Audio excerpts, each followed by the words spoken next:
ನಮಸ್ಕಾರ. ನಾನು doctor Nagaveni N. Mangaluru ವಿಶ್ವವಿದ್ಯಾನಿಲಯದಲ್ಲಿ BCA ತೃತೀಯ ಚತುರ್ಮಾಸಕ್ಕೆ ನುಡಿಜೇನು ಅನ್ನುವ ಕನ್ನಡ ಭಾಷಾ ಪಠ್ಯಪುಸ್ತಕವಿದೆ. ಈ ಪುಸ್ತಕದಲ್ಲಿ ಗಾಂಧಿ ಜಯಂತಿ ಅನ್ನುವಂಥ ಒಂದು ಕವನ ಇದೆ. ಈ ಕವನವನ್ನು ಬರೆದವರು ಸಿದ್ಧಲಿಂಗ ಪಟ್ಟಣ ಶೆಟ್ಟಿ ಅವರು. ಪಠ್ಯ ವಸ್ತುವನ್ನು ಸ್ಥೂಲವಾಗಿ ಪರಿಚಯ ಮಾಡಿಕೊಡೋದಾದ್ರೆ, ಮಹಾತ್ಮ ಗಾಂಧಿ ದೇಶದ ಜನತೆಗೆ ಸ್ವಾತಂತ್ರ್ಯ ತಂದು ಕೊಡುವಲ್ಲಿ ಬಹಳಷ್ಟು ಪ್ರಮುಖ ಪಾತ್ರವನ್ನು ವಹಿಸಿದವರು. ಅವರನ್ನು ನಾವು ರಾಷ್ಟ್ರಪಿತ ಅಂತ ಕರೆಯುತ್ತೇವೆ, ಗೌರವಿಸ್ತೇವೆ. ಸ್ವಾತಂತ್ರ್ಯ ಹೋರಾಟದ ಸಂದರ್ಭದಲ್ಲಿ ಭಾರತೀಯ ಜೀವನ ಮೌಲ್ಯಗಳನ್ನು ತಾತ್ವಿಕವಾಗಿ ಎತ್ತಿ ಹಿಡಿದು ಅದರಂತೆ ಬದುಕಿದ ಮಹಾತ್ಮರ ಬದುಕನ್ನು ನಾವು ಹೊಸ ಪೀಳಿಗೆಗೆ ಇವತ್ತು ಪರಿಚಯ ಮಾಡಿಕೊಡ್ಬೇಕಾಗಿದೆ. ವರ್ತಮಾನ ಕಾಲದಲ್ಲಿ ಗಾಂಧೀಜಿಯವರ ತತ್ವಗಳನ್ನು, ಅವರು ಪ್ರತಿಪಾದಿಸಿದ ಜೀವನ ಮೌಲ್ಯಗಳನ್ನು ಬಳಸಿಕೊಳ್ಳುವ ಬಗೆಯ ಬಗ್ಗೆ ವಿಷಾದವನ್ನು ವ್ಯಕ್ತಪಡಿಸ್ತಾ ಈ ಕವನದಲ್ಲಿ ಕವಿ ಗಾಂಧೀಜಿಯವರ ತತ್ವಗಳನ್ನು ಸತ್ಯ ಮತ್ತು ಅಹಿಂಸೆ, ಬಾಹ್ಯ ಆಡಂಬರಕ್ಕಿಂತ ಆಂತರಿಕ ಪರಿವರ್ತನೆಗೆ ಗಾಂಧೀಜಿ ನೀಡಿದಂಥ ಮಹತ್ವ, ಇವುಗಳನ್ನು ಕೂಡ ನಾವು ಹೊಸ ಪೀಳಿಗೆಗೆ ಪರಿಚಯ ಮಾಡಿಕೊಡ್ಬೇಕಾಗಿದೆ. ಆ ಉದ್ದೇಶದಿಂದ ಈ ಕವನವನ್ನು ಇಲ್ಲಿ ಇಟ್ಟಿದ್ದಾರೆ. ಈ ಕವನದ ಬಗ್ಗೆ ಮಾತನಾಡುವ ಮೊದಲು ಬರುವಂಥ ಕವಿಯ ಕುರಿತು ಒಂದಿಷ್ಟು ಪರಿಚಯವನ್ನು ನಾವು ಮಾಡಿಕೊಡುವ. ಕನ್ನಡ ಮತ್ತು ಹಿಂದಿ ಭಾಷಾ ಪರಿಣಿತರಾದ ಸಿದ್ಧಲಿಂಗಯ್ಯನವರು ಯಾದವಾಡ ಗ್ರಾಮದಲ್ಲಿ ಜನಿಸಿದ್ರು. ಸಿದ್ಧಲಿಂಗ ಪಟ್ಟಣ ಶೆಟ್ಟಿಯವರ ತಂದೆ ಹೆಸರು ಬಸೆಟ್ಟಪ್ಪ, ತಾಯಿ ಹೆಸರು ಗಿರ್ಜವ್ವ. ವೃತ್ತಿಯಲ್ಲಿ ಪ್ರಾಧ್ಯಾಪಕರು.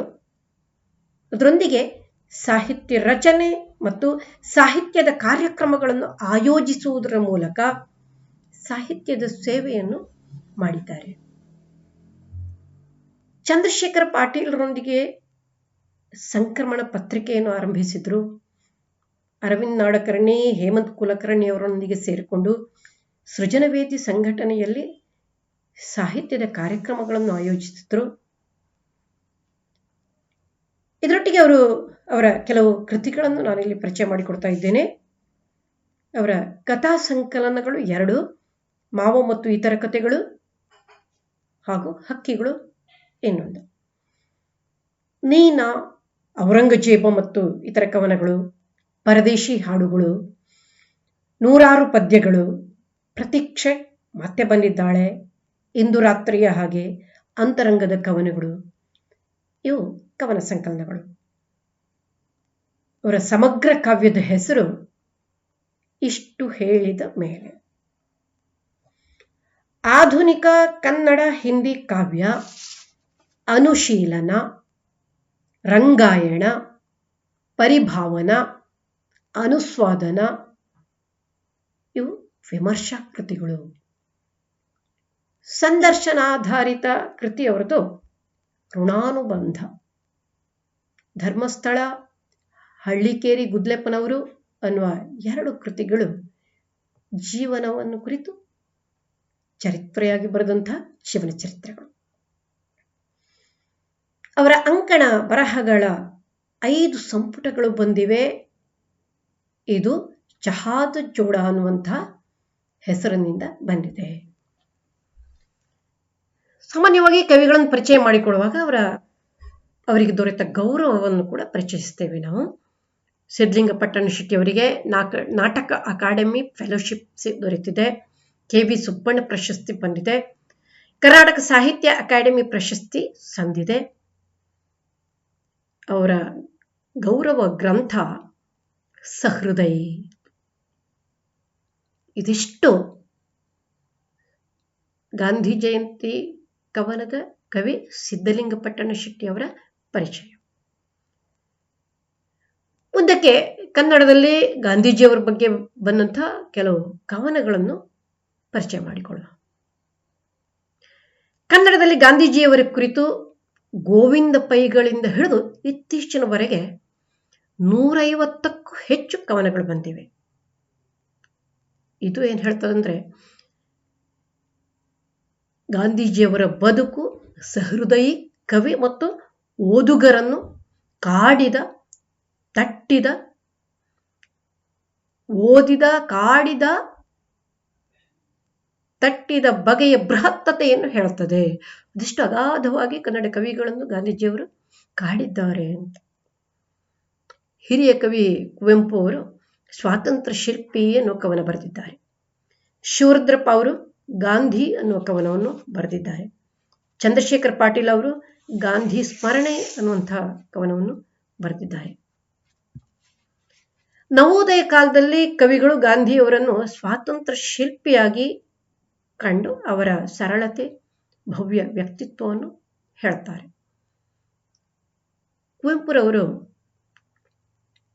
ಸ್ವಾತಂತ್ರ್ಯ ಶಿಲ್ಪಿ ಕವನದಲ್ಲಿ ಹೀಗೆ ಹೇಳುತ್ತಾರೆ: ಇವನು ಕಲ್ಲಿನಲ್ಲಿ ರೊಟ್ಟಿ ಮಾಡಿಲ್ಲ, ಹುಲ್ಲಿನಲ್ಲಿ ನಿಶಿತಾಸ್ತ್ರವನು ಮಂತ್ರದಿಂದ ರಚಿಸಿ ದಾನವನ ಕೊಂದಿಲ್ಲ, ಅರ್ಧನರ ಅರ್ಧ ಮೃಗ ರೂಪದಲ್ಲಿ ಕಂಭವ ನುಡಿದು ಗುಡುಗುಡಿಸಿ ಮೂಡಿದವನಲ್ಲ, ದಶಶಿರನ ಕೊಂದಿಲ್ಲ, ಚಕ್ರಧರನಲ್ಲ, ಅದ್ಭುತ ಪವಾಡಗಳ ಅಘಟಿತ ವಿಚಿತ್ರಗಳ ಗೋಜಿಗೆ ಹೋಗುವಾತನೇ ಅಲ್ಲ, ಮತ್ತಾವ ದೇವತ್ವ ವೀಕ್ಷಣೆಗೆ ನೆರೆದಿಹರ್ ಇನಿತು ಮನುಜರ್ ಅಂತ ಹೇಳಿ ಸ್ವಾತಂತ್ರ್ಯ ಶಿಲ್ಪಿ ಗಾಂಧಿಯನ್ನು ಹೊಗಳುತ್ತಾರೆ. ಪರೋಕ್ಷವಾಗಿ ನಮ್ಮ ನಡುವೆ ಇರುವಂಥ ಪೌರಾಣಿಕ ನಂಬಿಕೆಗಳು, ಪೌರಾಣಿಕ ಕಥೆಗಳಲ್ಲಿ ಬರುವ ದೇವರು ಅಲ್ಲ, ಕಣ್ಣೆದುರು ಕಾಣುವಂಥ ಮಹಾತ್ಮ ಈತ, ಸ್ವಾತಂತ್ರ್ಯವನ್ನು ಕಡಿದು ನಿಲ್ಲಿಸಿದಾತ ಅಂತ ಹೊಗಳುತ್ತಾರೆ. ಬೇಂದ್ರೆಯವರು ನೆನಸೇವು ನಿನ್ನ ನೆಗಿ, ನೆನಸೇವು ನಿನ್ನ ಈ ನಗಿ, ಒಳಗೆಲ್ಲ ಧಗಿ, ಒಳಗೆಲ್ಲ ಧಗಿ, ಬರೇ ಬೆಳಕು ಬರೇ ಬೆಳಕು, ಮಾತು ಮಿಂಚಿನ ಕರಿ, ನಿಮ್ಮ ಹೃದಯದಾಗೆ ಇಲ್ಲ ಪಾಪ ಅಂತ ಹೇಳ್ತಾ ಗಾಂಧೀಜಿಯವರ ನಿಷ್ಕಲ್ಮಶ ಹೃದಯವನ್ನು ಕೊಂಡಾಡ್ತಾರೆ.